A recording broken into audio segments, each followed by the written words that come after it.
Excitation table আজকে আমরা পড়তে চলেছি।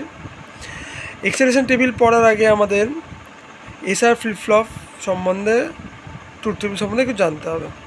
কি 0 0 সব বসালাম, এটা ঠিক আছে তো, এটা সবাই জানে। আউটপুটের মনে রাখার আমরা ছোট্ট একটা ফর্মুলা বলে দিচ্ছি।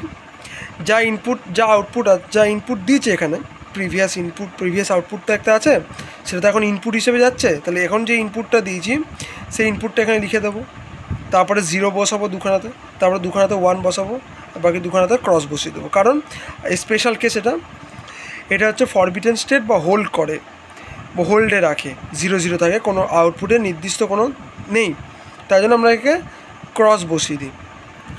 তাহলে এসআর ফ্লিপ ফ্লপে আমরা কীভাবে এক্সাইটেশন টেবিল বার করবো দেখ।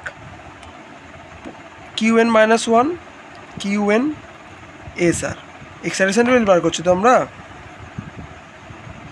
কি বার করবো 0 0 1 1 0 1 0 1। কী বসাবো দেখ, 0 0 এখানে 0 0 খোঁজ, 0 0 এখানে আছে, তাহলে কি আছে একবার দিচ্ছে 0 0, আবার এখানে 0 আবার এখানে 0 0 আছে, তাহলে কী দিচ্ছে এসআরে কী দিচ্ছে দেখ না, 0 1 দিচ্ছে, বসালাম। তাহলে 0 0 তো সেম আসে, তাহলে আমরা এখানে 0 বসিয়ে দেবো। এখানে তো সেম আসছে না, তাহলে আমরা এখানে বলতেও পারছি না যে 0 আসবে কি 1 আসবে, তাহলে এখানে ক্রস বসিয়ে দিচ্ছি। তাহলে এখানে কী বেরোলো অ্যান্সার 0 ক্রস, তাহলে 0 ক্রস বলে দিলাম, এখানে 0 ক্রস বসালাম। এবার এখানে খোঁজ 0 1, তাহলে এখানে দেখ কোথায় কোথায় 0 1 আছে, এই দেখ 0 1 এখানে আছে, পেলাম 0 1 এখানে।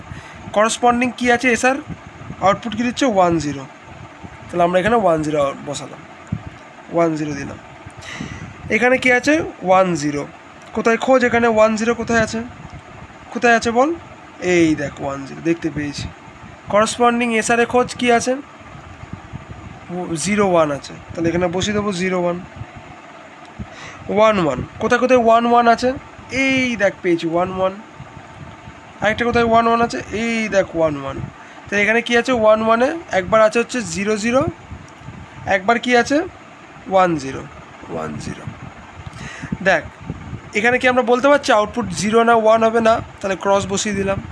এখানে কি আউটপুট বলতে পারছি আমরা 0 হবে, হ্যাঁ, তো কারণ দুখানায় 0 আছে, তাহলে এখানে বসিয়ে দেবো আউটপুটটা কি ক্রস 0। এই গেল হচ্ছে এসআরের excitation table. SR flip flop যদি পরীক্ষায় বলে SR write excitation table of SR flip flop, তাহলে আমরা এইটা লিখে দেবো। এটা লেখার কোনো প্রয়োজন নেই, এটা বোঝানোর জন্য জাস্ট বললাম।